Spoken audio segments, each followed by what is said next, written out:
Alors, chers étudiants, soyez le bienvenu dans ce cours de module électromagnétisme dans le vide destiné aux étudiants de la filière SMP S3. Pour le contenu de cette présentation, donc, on commence par le théorème d'Ampère.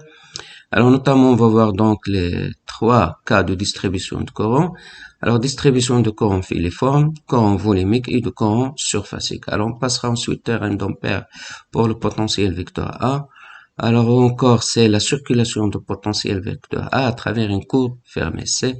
On abordera ensuite les équations de Maxwell-Ampère, ou bien ce qu'on appelle, c'est la forme locale théorème d'Ampère. Alors on montre comment on peut appliquer le théorème d'Ampère et on passera aux exemples d'application. On terminera par les équations de passage de champ magnétique. En particulier, on va voir la continuité de la composante normale de champ magnétique, la discontinuité de la composante tangentielle de champ magnétique. Alors, théorème d'Ampère. Théorème d'Ampère, donc, c'est l'équivalent ou l'analogue de théorème de Gauss en électrostatique. Il permet de déterminer le champ magnétique en un point M lorsque les propriétés de symétrie, ils sont fortes, ou dans le cas d'un conducteur qui est infiniment lent. Alors, la circulation de champ magnétique B le long d'une courbe gamma fermée orientée, appelée compteur d'Ampère, est égale à la somme algébrique des courants qui traversent la surface S délimitée par gamma. Alors, on dit que gamma enlace le circuit. Alors, l'intégrale de B scalaire dl est égale à mi0 fois I enlacé. Ça, c'est la forme intégrale de théorème d'Ampère. Alors, B, c'est le champ magnétique qui est créé par le conducteur parcouru par le courant I. Alors, dl, c'est un élément infinitésimal de déplacement de la courbe oméga. Donc, c'est un élément de la courbe oméga. Alors, I enlacé, c'est la somme algébrique des courants qui traversent toute surface s'appuyant sur le compteur oméga. Alors, donc le mot algébrique, ça veut dire que le courant I enlacé peut être positif ou négatif. Alors, le signe de courant, alors il dépend du sens de vecteur normal à la surface. Alors, comme le montre cette figure, alors ici, si on oriente donc la courbe oméga dans ce sens, alors le vecteur normal, il est déterminé par la règle de la main droite ou par la règle de tire-bouchon. Donc, il est vers le haut. Donc, il est dans le même sens que le courant I. Alors, dans ce cas-là, alors I enlacé égale A plus I. Et l'intégrale de B scalaire dl est égale à mi0 I. Alors, si on inverse le sens, ça veut dire si on a le sens de oméga, il est dans ce sens. Si on oriente oméga dans ce sens-là, alors le vecteur normal, il sera vers le bas et sera donc de sens opposé au vecteur I. Et dans ce cas, I enlacé égale à moins I. Donc, alors on utilise donc soit la règle de tire-bouchon, soit la règle de la main droite pour déterminer le vecteur normal à la surface S. Donc, l'orientation, elle est arbitraire. Mais de préférence, il faut orienter le compteur d'Ampère dans le même sens de champ magnétique. Alors, on compte positif le courant de même sens que la normale ds à la surface délimitée par oméga et négatif le courant de sens contraire. Alors, l'orientation de la surface S se déduit de celle de compteur oméga par la règle de tire-bouchon ou par la règle de la main droite. Alors, c'est André-Marie Ampère. Alors, généralisation du théorème d'Ampère, cas d'une distribution de courant filiforme. Alors, considérons un système composé d'un ensemble de circuits parcourus par le courant I égal à 1, 2 et 3. Alors, c'est-à-dire on a un compteur d'Ampère qui est traversé par plusieurs courants, I1, I2, I3, etc. Alors, dans ce cas, l'intégrale de B scalaire dl travers donc une courbe fermée oméga égale à mi0 enlacé. Alors, qu'on peut écrire c'est mi0, alors plus ou moins la sommation I. Donc, on va décomposer le courant I enlacé donc en courant positif et courant négatif. Donc, la sommation de P et P, c'est courant positif et la sommation moins N et N, c'est courant négatif. Alors, donc, on passera à quelques exemples. Alors, dans cet exemple, donc, on a donc un contour d'Ampère qui est orienté dans ce sens-là. Il est traversé ici par deux courants, donc par deux circuits qui sont parcourus par le courant E1 et les courants E2. Le courant étroit ne traverse pas donc la surface s'appuyant sur ce compteur. Ça veut dire que oméga, le compteur d'ampères ici, n'enlace pas alors le circuit qui est parcouru par le courant étroit. Alors, et par conséquent, donc, le théorème d'Ampère s'écrit l'intégrale de B scalaire dl est égale à mi0, facteur de I2 moins I1.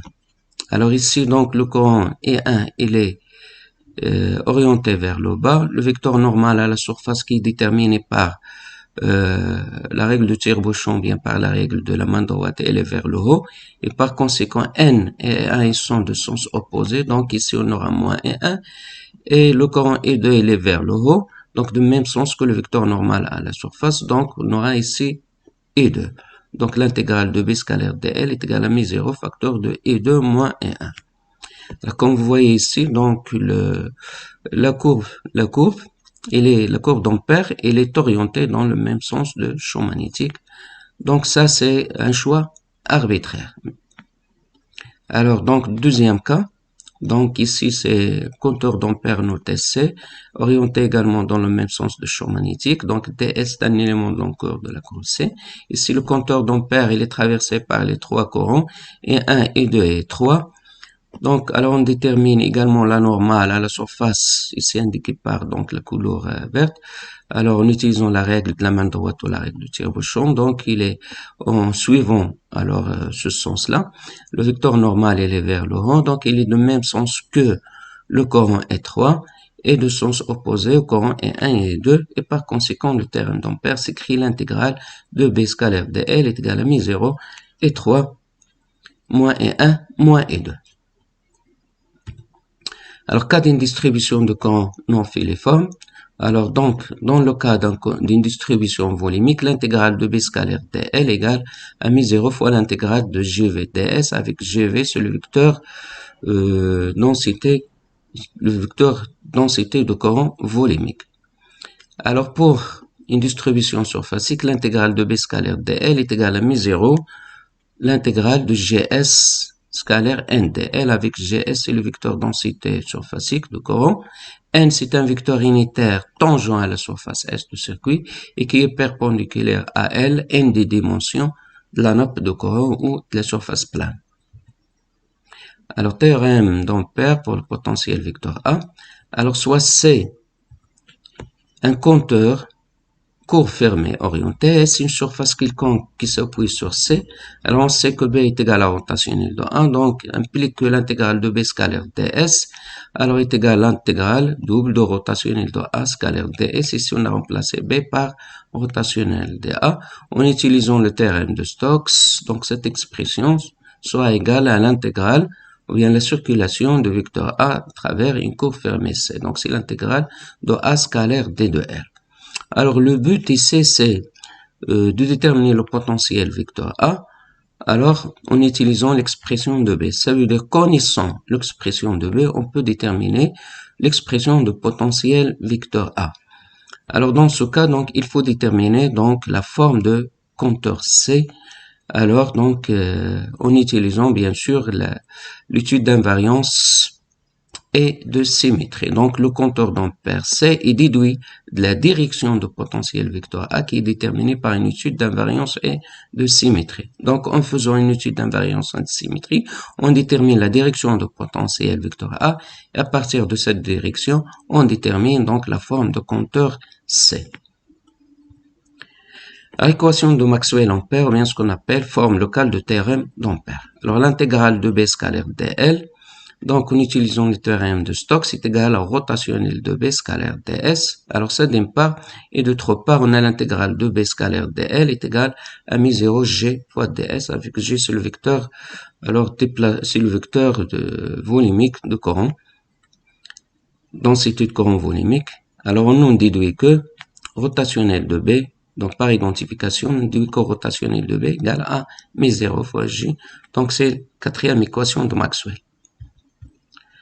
Alors, application théorème d'Ampère. Alors, lorsqu'on dispose de distribution de courant très symétrique ou infinie, on utilise le théorème d'Ampère.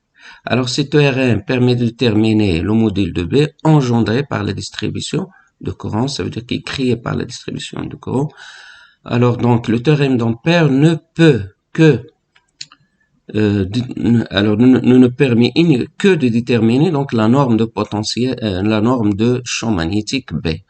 Alors par contre, donc la direction et la dépendance de champ magnétique B vis-à-vis des variables sont déterminées par l'étude de symétrie et d'invariance. Alors pour ce faire, il convient de réaliser les étapes suivantes. Donc déterminer les lignes de champ déduites de l'étude de la symétrie et de l'invariance. Donc comme le cas d'un fil, on a B est égal à BR fois Eθ. Donc à partir de cette expression, on peut déterminer donc les lignes de champ. Donc choisir le compteur d'Ampère orienté, calculer la circulation de champ magnétique B. Alors, calculer le courant enlacé, c'est-à-dire le courant total qui traverse la surface délimitée par le compteur. Et enfin, appliquer le théorème d'Ampère pour déduire la norme de champ magnétique. Alors, détermination de compteur d'Ampère. Le compteur doit passer par le point M et suivre les lignes de champ ou les couper orthogonalement. Alors ici, donc, suivre les lignes de champ, c'est le cas par exemple d'un fil. Alors on trouve que les lignes de champ sont circulaires et par conséquent donc compteur d'Ampère donc c'est aussi c'est un cercle. Alors donc le couper orthogonalement donc c'est le cas d'un solénoïde où on a donc le compteur c'est un rectangle. Alors BM il est constant sur le compteur d'Ampère. Alors si les lignes de champ ils sont fermées, on choisit un compteur fermé qui est égal à la ligne de champ. Dans ce cas, on a B parallèle à DL. Exemple, cercle pour un fil infini. Donc, pour un fil infini, les lignes de champ, ils sont circulaires. Comme ils sont fermés, donc on va choisir le compteur fermé égale les lignes de champ. Ça veut dire compteur fermé, c'est un cercle. Alors, si les lignes de champ, ils sont ouvertes, alors c'est comme le cas d'un solénoïde. Alors, on a B, il est parallèle à DL sur une partie, le oméga, et B, il est perpendiculaire sur le reste. Donc, pour solénoïde, donc, on a le compteur, c'est un rectangle. Donc, on a le champ magnétique B, il est parallèle à DL, donc, sur une partie de rectangle, donc, sur la ligne de champ, alors, qui est déterminée par l'étude d'invariance et de symétrie, et il est orthogonal sur le reste. Donc, on ajoute des segments qui sont perpendiculaires à la ligne de champ. Alors ici on donne quelques exemples, quelques exemples alors de compteur d'Ampère pour quelques circuits. Alors ici c'est l'exemple d'un fil infini ou un cylindre. Alors l'étude d'invariance et de symétrie a montré que le champ BM égale à BR Eθ. Alors dans ce cas les lignes de champ sont des cercles et par conséquent compteur C, c'est un cercle. Alors également ici, donc c'est l'exemple d'une bobine torique. Ici, une bobine elle est constituée par des spires alors circulaires, alors comme la montre cette figure. Donc ER, il est dans ce sens. EZ, donc c'est l'axe de la bobine et Eθ, c'est un vecteur qui est entrant. Alors donc, de la même manière ici, c'est une bobine torique, mais cette fois-ci, il est constitué par des spires qui sont rectangulaires. Alors, dans les deux cas, l'étude de l'invariance et de symétrie a montré que le champ magnétique B de M, alors égal à BRZ fois Eθ. Donc, les lignes de champ, elles sont circulaires et par conséquent, le compteur C, c'est un cercle. Donc, ici, c'est l'exemple d'un solénoïde infini. Ça, c'est l'axe, donc, de solénoïde. Ça, c'est le courant, donc. Alors, donc, il est sortant. Donc, c'est un courant qui est surfacique.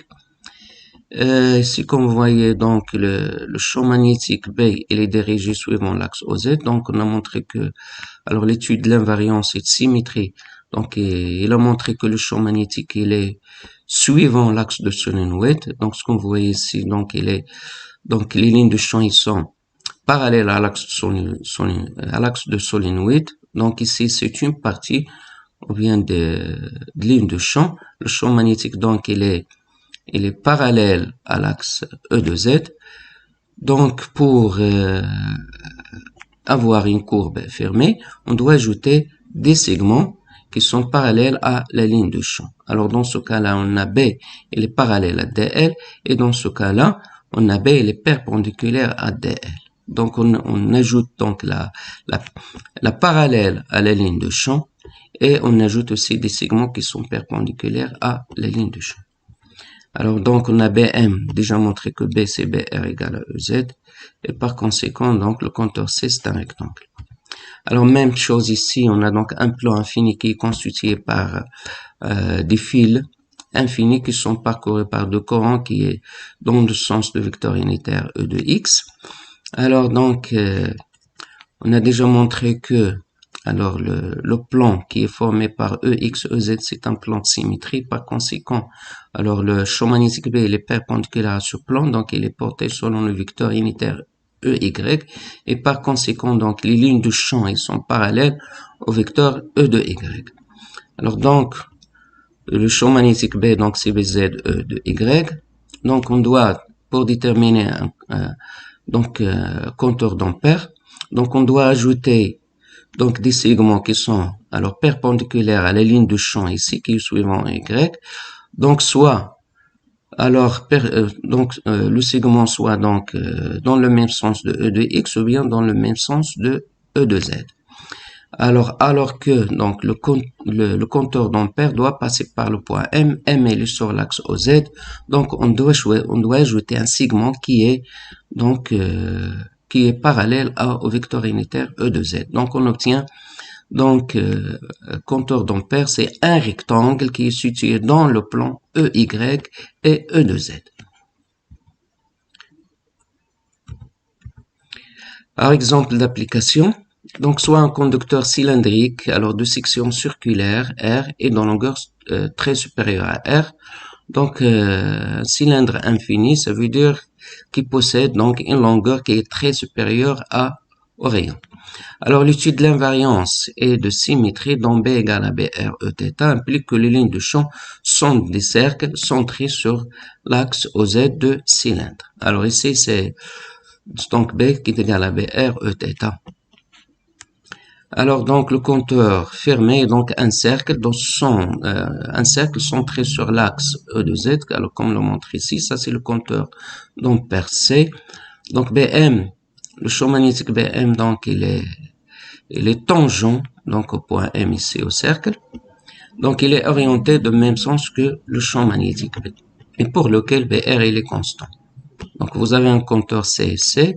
Alors ici c'est le point M, on veut déterminer donc le champ magnétique B. BM il est tangent au point M, donc il est parallèle au vecteur de placement ici D de L. Alors pour les théorèmes d'ampères, l'intégrale de B scalaire D de L est égale à μ0 fois la sommation plus ou moins I.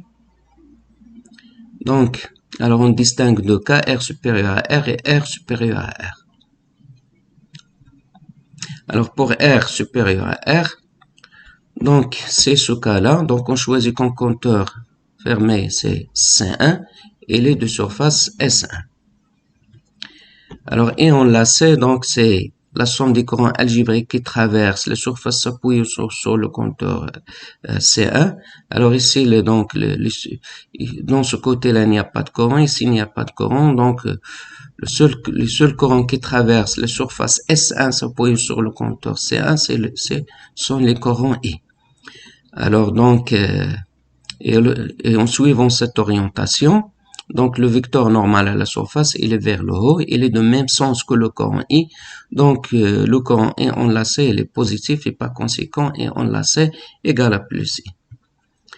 Alors l'intégrale de B scalaire D de L, donc est égale à BR scalaire DL. BR et DL, alors ils sont tous les deux dans le même sens, donc ils sont portés par le vecteur unitaire Eθ. B est égal à BR Eθ, DL est égal à DL Eθ, et par conséquent le produit scalaire de BR et DL, donc c'est BR T de L. Comme BR il est constant sur donc le compteur d'ampères, on peut le faire sortir à l'extérieur de l'intégrale.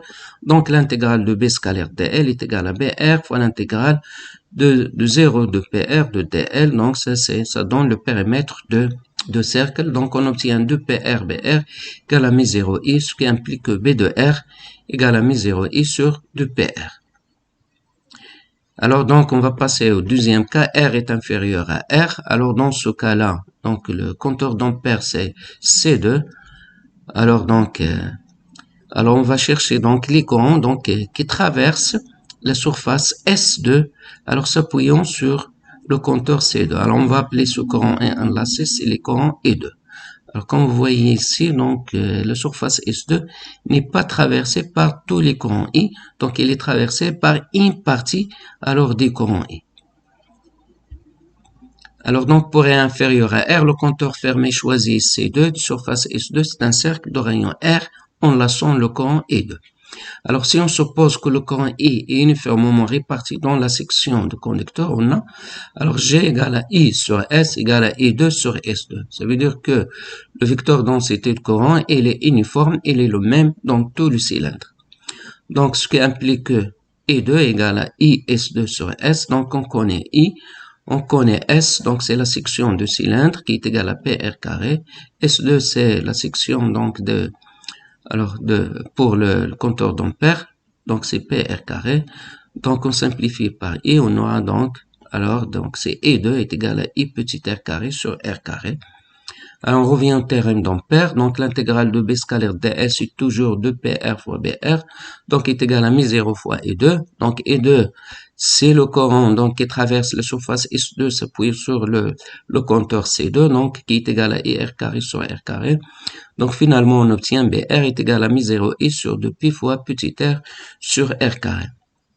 Alors ici, on regroupe les résultats des deux cas. BR est égal à mi0 I sur 2pi petit r sur R carré pour R inférieur à grand R et mi0 I fois 2pi sur 2PR pour R supérieur à R. Alors on passe à la représentation. Donc pour R est inférieur à grand R, le champ que vous voyez ici, il est linéaire. Donc il passe par l'origine. Donc pour R égale à 0, on obtient c'est 0. Pour R égale à grand R, donc c'est mi0 I sur 2pi R ici. Pour le deuxième cas, R supérieur à R également. Alors pour R égale à grand R, on obtient mi0 I sur 2pi R ici. Et pour R tend vers l'infini, donc B de R tend vers 0. Alors on remarque donc qu'il y a ici une continuité de champ au point R égale à grand R. Alors équation de passage de champ magnétique, continuité de la composante normale de champ magnétique. Alors, donc, considérons une surface de densité superficielle de courant G de S, alors cette surface-là, alors sépare en deux régions 1 et 2 dans lesquelles règnent les champs magnétiques B1 et B2 au voisinage de oméga. Donc, on a une surface plane qui est donc caractérisée par vecteur densité de courant G de S. Il sépare deux régions, la région 2 où ça existe un champ magnétique B2 et la région 1 où ça règne un champ magnétique B1. Alors, considérons une petite surface cylindrique S, donc qui est égale à S1 plus S2 plus L traversant la nappe de courant, alors sigma. Donc, on a ici un cylindre, et donc la partie supérieure du cylindre, elle est dans la région 2, la partie inférieure de section S1, elle est dans la région 1. Alors, on a S, donc c'est une surface fermée qui est constituée par trois surfaces S1, S2 et SL. Alors comme c'est une surface qui est fermée, donc le champ il est conservatif, ça veut dire que l'intégrale de B scalaire dl égale à 0. Donc on va décomposer cette intégrale en trois intégrales. Donc c'est l'intégrale de B scalaire ds à travers S1, l'intégrale de B scalaire ds à travers S2, plus l'intégrale de B scalaire ds à travers la surface latérale. Alors dans le cas où SL tend vers 0, donc c'est SL, cette surface-là tend vers 0, S1, donc il tend vers S2, et par conséquent l'intégrale de B scalaire ds traverse L égale à 0, donc et on obtient l'intégrale de B scalaire ds travers S1 plus l'intégrale de B scalaire ds à travers S2 égale à 0. Sur S2, on a le vecteur normal, c'est N12, il est orienté vers le haut. Donc ds2 donc est égal à N12 fois ds. Et sur S1, on a le vecteur normal à la surface S1, il est dirigé vers le bas, donc sens opposé au vecteur N12. Donc, sur S1, ds est égal à moins N12 fois d2s. Alors, en remplaçant donc ces deux intégrales, on obtient l'intégrale de B2 moins B1. Alors, à travers S1 qui est égal à S2, scalaire N12 fois ds égale à 0. Donc, faisons le produit scalaire. Donc, on aura, alors ici, c'est B2 moins B1, N12 égale à 0. Donc, produit scalaire, ça donne B2N égale à B1. N, ça veut dire que la composante normale de champ magnétique est continue. Alors, discontinuité de la composante tangentielle de champ magnétique.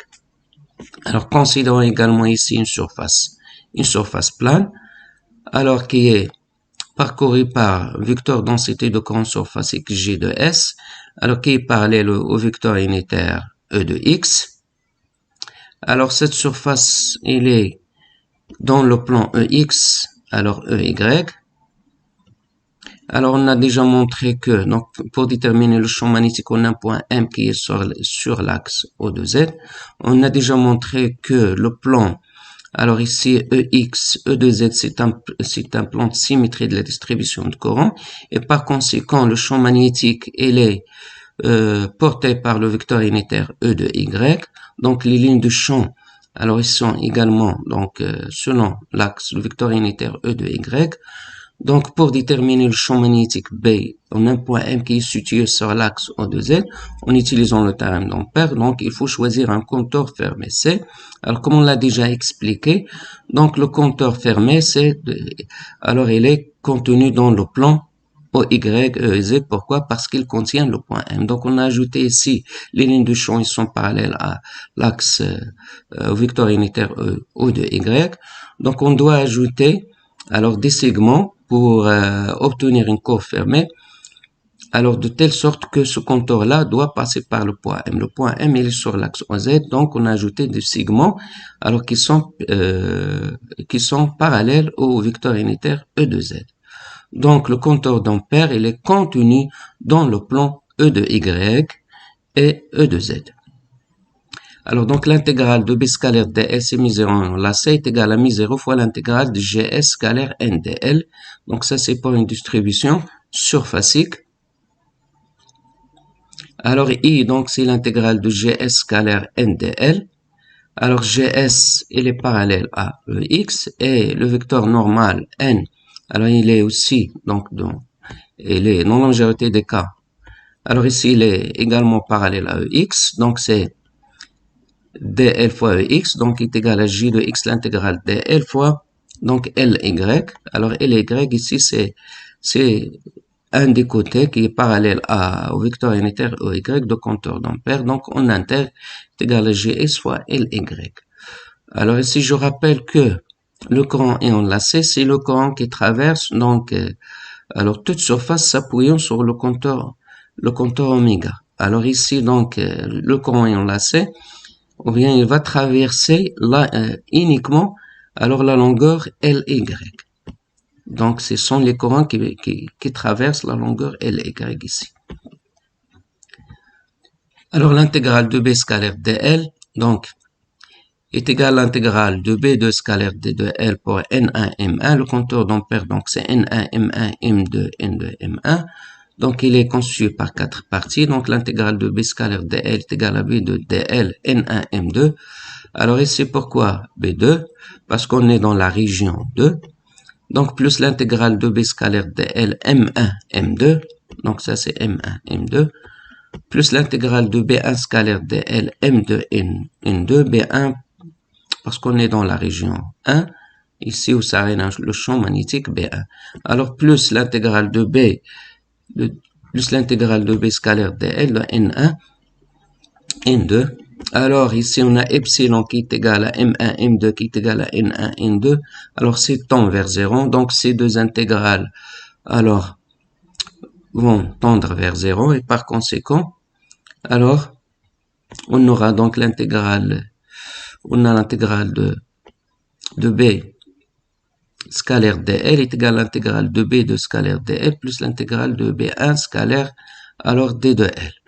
Donc, on obtient donc c'est alors B1 moins B2 E de Y fois Ly qui est égal à mi0 alors GS fois Ly. Alors, mi0 GS, donc GS, c'est vecteur densité de courant qui est dans la direction de EX. Donc, on peut l'écrire, c'est mi0 GS scalaire EX, GS scalaire EX, donc ça donne GS. Alors, EX, EY, EZ, ça forme donc base orthonormée directe. Donc, on peut écrire que EX, c'est EY, produit vectoriel E de Z. Donc, mi0 GS, c'est mi0 GS scalaire EY, produit vectoriel E de Z. Alors, E de Z, c'est le vecteur N12.